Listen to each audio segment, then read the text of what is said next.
Hi, my name is Eric Follick. I'm a Platonist contemplative ascetic, and I would like to read to you an essay that I wrote a few years ago called Homer on the Limitations of Institutionalized Monasticism, the Aeolus episode of the Odyssey. You can also find the print version of this, or a print version of this, at www.aumayosllc.com. That's aumayosllc.com. E-U-M as in Mary, AIOSLLC.com. And this little essay serves the two functions. It provides an example of what the Odyssey is really about in its undermeaning as a spiritual allegory describing the soul's journey through successive rebirths to its true home in the noetical realm. And it also makes, as this part of the text makes an important point about the difference between Cenobitical and Eremitical monasticism and what true renunciation is really about, and how ultimately the true renunciant, at least at the end, has to really proceed. So here it is then. Homer on the Limitations of Institutionalized Monasticism, the Aeolus episode of the Odyssey, by Eric S. Follick. The Odyssey of Homer is a great and wonderful spiritual treasure left to us from antiquity. Although it is little appreciated as such now, it is actually an amazing spiritual guidebook and practice manual describing in a symbolic, allegorical, and anagogical manner the journey of the practitioner's soul through successive rebirths in its striving to obtain liberation from the cycle of becoming and return to its home in transcendent reality. Like all real spiritual texts, the path it describes and prescribes is that of contemplative asceticism, renunciation and meditation, and knowledge or wisdom. In fact, the asceticism and renunciation and mysticism it commends is of the most severe, pure, world-denying, uncompromising, abstract, and transcendent nature. This, of course, does not mean it recommends the sort of self-torture practices that are sometimes included, unfortunately and incorrectly, under the rubric of asceticism. Unfortunately, whatever terms we use, people understand them differently, and there's always the possibility of misunderstanding. No compromise is made with this world and ordinary human attachments and desires, which ultimately have to be transcended and given up completely to reach the goal, difficult as this may be.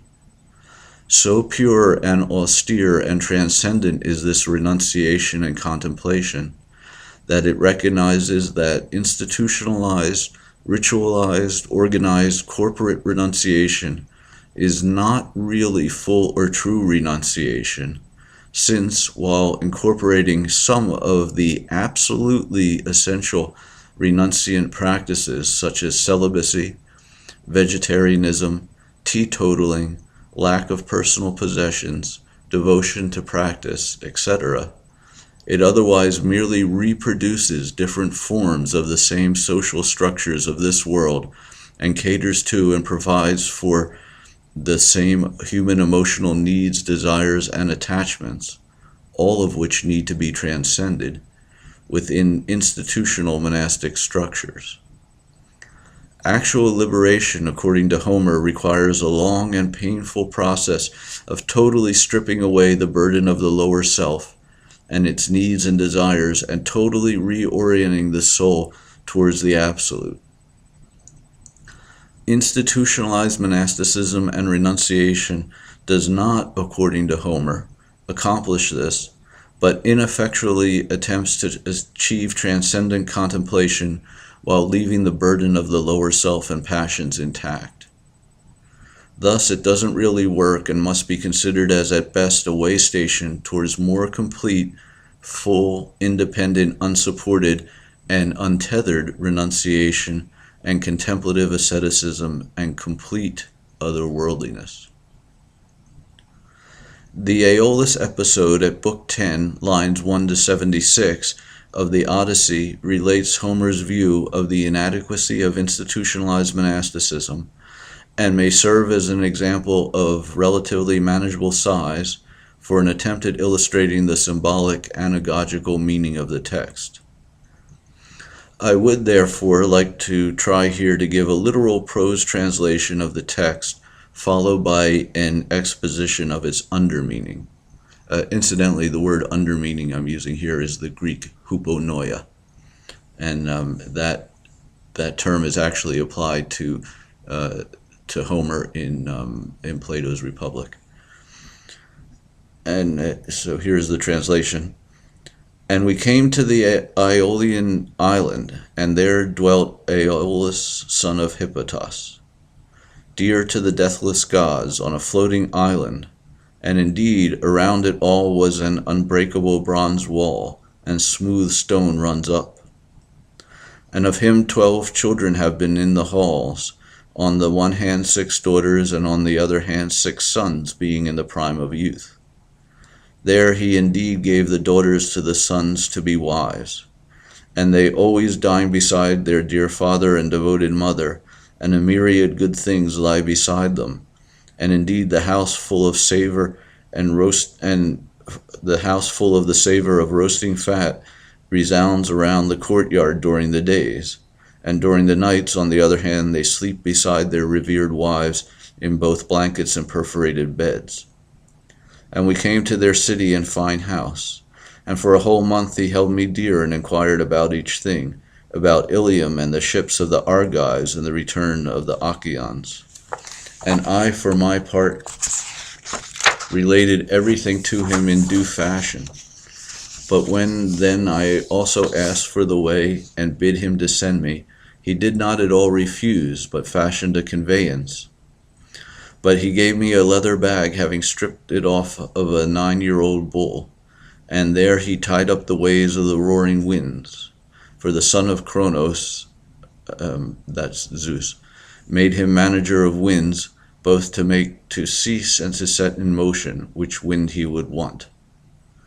And he tied it up in the hollow ship with a shining silver cord, so that nothing would blow past even a little bit. But for me he sent forth the breath of the west wind to blow, so that it would bear both the ships and ourselves. Nor then was it going to be brought to completion, for we were lost by the senselessness of ourselves. For 9 days then we sailed both night and day alike, but on the 10th already the fatherland country appeared, and then being near we were seeing the people tending the fires. Then sweet sleep came upon me, having toiled, for always I wielded the lower part of the sail of the ship, nor gave it to another of my companions, in order that we would quickly come to the fatherland.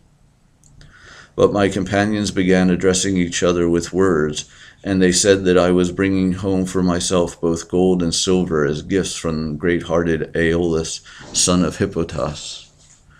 And thus one was saying, seeing to another one near, Ah me, how this person is dear to and honored among all peoples, of whomever he would come to both the city and the land. Many are the fine treasures of spoil he is bringing for himself from Troy, but we, on the other hand, having completed the same way, come back home together having empty hands. And now Aeolus, showing favor, has given these things to him with love. But come quickly, let us see what these things are, how much certain both gold and silver are present in the bag. Thus they said, and evil counsel overcame the companions. They loosed the leather bag, and all the winds rushed out, and at once snatching them up, a storm wind bore them seaward, wailing from the fatherland. But I myself awakening, turned over in my blameless spirit, whether falling from the ship I should perish in the sea, or quietly bear it and still be among the living ones. But I endured and stayed, and covering myself I lay in the ship. And the ships were borne by an evil storm of wind back again to the Aeolian island, and the companions groaned. But there we went onto the land and drew water, and at once the companions took dinner by the swift ships. But when we had partaken of bread and drink, then I myself, taking with me a herald and a companion, went to the famed house of Aeolus. And I found him dining beside his wife and his children.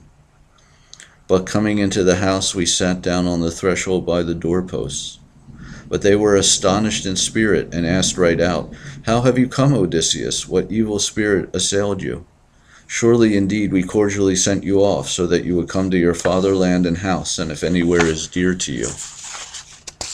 Thus they said, but I spoke among them, feeling pain at heart.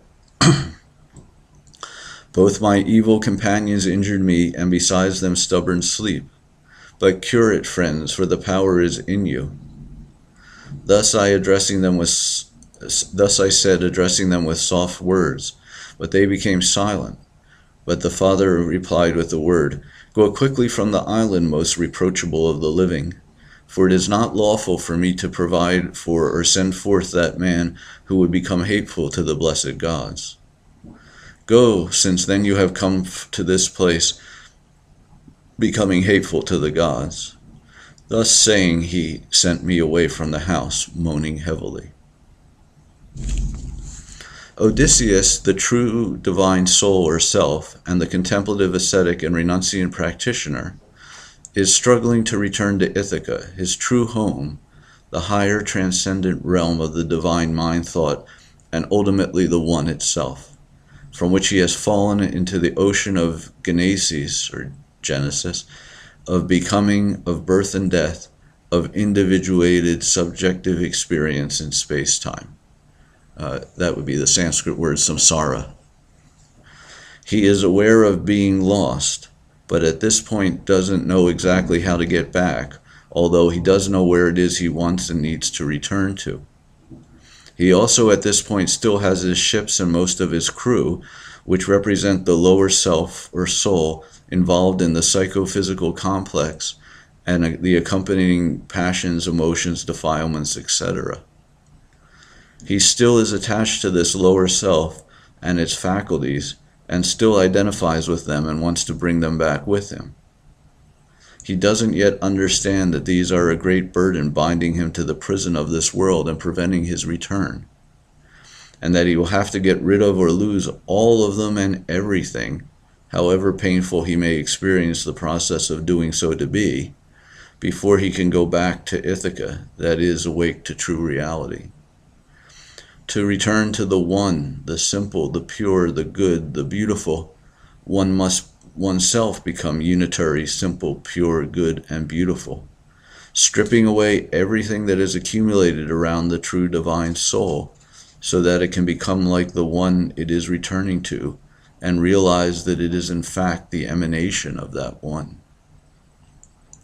Odysseus has, however, at this point already blinded the eye of the Cyclops, made the initial separation from the senses and the bestial self involved wholly in the senses, which, while bringing all the karmic obstructions of matter, Poseidon, against him to be worked through, means that his eventual return to Ithaca, to reality, alone, stripped entirely of the lower self, is already fated. That's fated.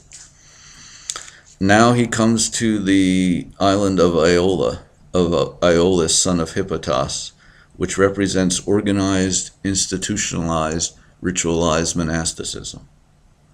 Incidentally, it may be noted that the course of spiritual practice described in the Odyssey is more iterative than necessarily linear, and one may go through the same episodes repeatedly in the course of many lifetimes of the path, in various ways and at various levels.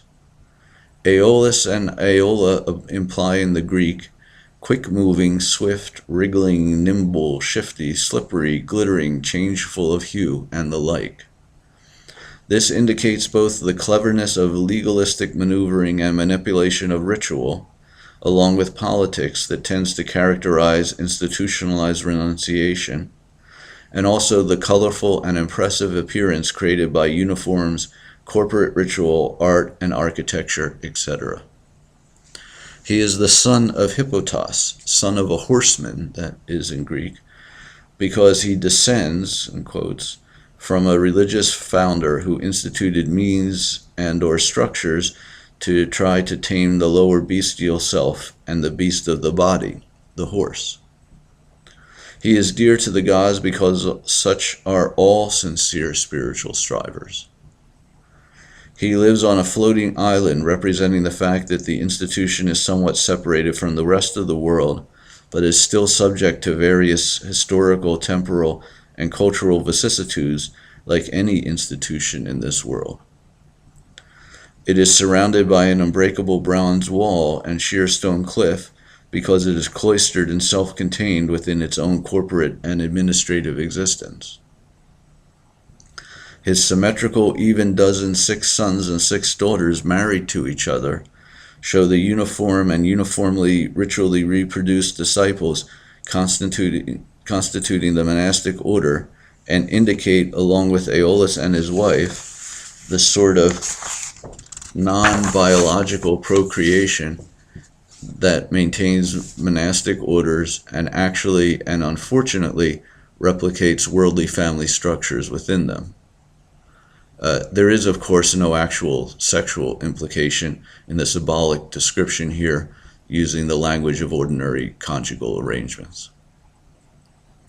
Their continually dining represents the ongoing organized routine, largely centered on obtaining and preparing and consuming meals, maintaining the physical plant and income-generating activities and services, and performing corporate ritual that much constitutes Cenobitical monastic life, and winds up really taking the place of individual spiritual striving. These activities visibly and audibly fill the monastery, so the savor of roasting fat resounds through the courtyard during the day, and at night they rest together in their uniform appointed accommodations, their blankets and perforated beds. A myriad good things lie beside them, suggesting the relative economic and physical security of institutionalized corporate and especially Cenobitical renunciation, as opposed to the great insecurity of, in all those respects, of individual renunciation. Odysseus then comes to this pleasantly accommodated monastic institution and is cordially welcomed, since he is, at least initially, recognized as a fellow renunciant, even if an independent one. In fact, they question him at great length concerning Ilium, the initial attempt to wrestle noetical beauty away from the material realm, the ships of the Argives, the means by which independent renunciants traverse the ocean of becoming, and the return of the Achaeans, how fully focused renunciants have attempted to return to awakening. Odysseus, the true contemplative ascetic, does not, however, wish to be retained here long, however nice it may be, but asks to return to the aim of his spiritual practice, Ithaca, and for help and conveyance in getting there too. Aeolus gladly obliges him, since, although he has not returned himself, he has various traditional methods that he believes are effective in suppressing and controlling and altering the passions and defilements. The son of Kronos, again that's Zeus, has made him manager of winds, that is, passions and defilements. He binds the winds, the passions, in a leather bag made from a bull 9 years old, that is, suppresses the passions and defilements by a long practice of physical restraint of the bestial self through regulated ritualized activity, and secures it with a silver cord, that is, the practice of the mundane constitutional virtues without actual wisdom. He sends forth the west wind, the positive emotion and enthusiasm generated by communal ritual to help them on their way. But it can actually work in the long run.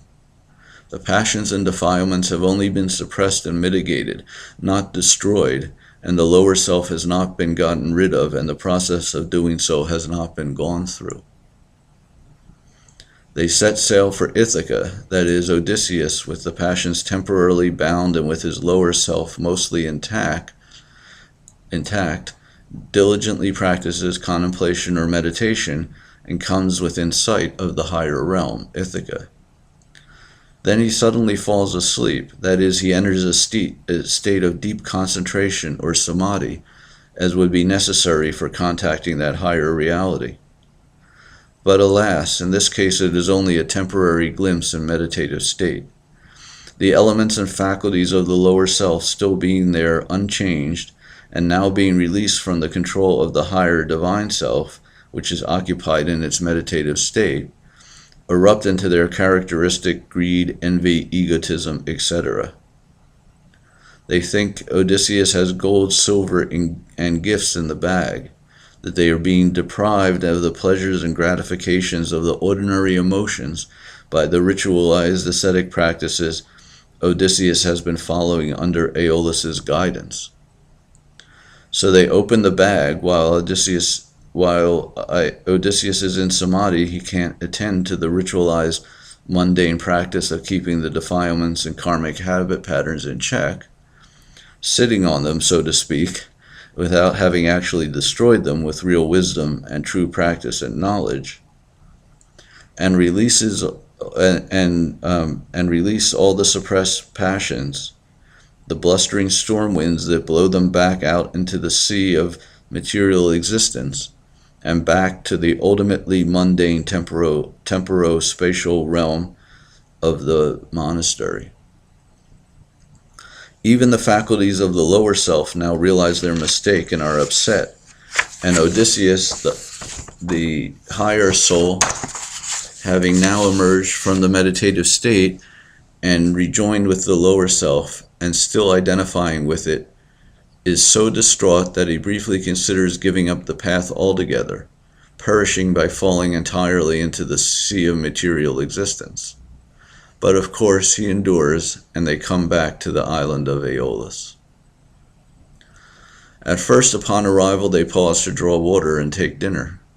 Sadly, even in the midst of spiritual crises, we still have to maintain and tend to the basic needs of the body. Odysseus then goes back to the famed house of Aeolus, where he finds them dining as ever. They are shocked to see him because, although they have never actually returned yet themselves, they have never doubted that their traditional methods should allow one to do so, and ask what has happened. Especially now they finally, someone who was really doing it, but it didn't work. Odysseus, still distraught, but also still not realizing that the methods he has been given are not efficacious, especially when he still has the whole apparatus of the lower self, which he still doesn't understand that he must be rid of, explains what happened, perhaps not even realizing that entering samadhi was really a good thing, and asks for them to help him to try again. They, however, are unable to understand the limitations of their system, and so the only thing they can conclude is that the individual renouncer and soul they have tried to help must be cursed, must have heavy karma, and be a bad soul, even though he is actually better fated than they are, and they send him away. So sad Odysseus leaves with much of the path and many trials through a number of lifetimes ahead of him, leading to his eventual success and freedom. So that's this essay. Thank you very much for listening to me. I hope it will inspire some few sincere practitioners to really try to give up the things of this world and return home and get free. It's the only thing worth doing and trying. Get going. Bye-bye. Thank you.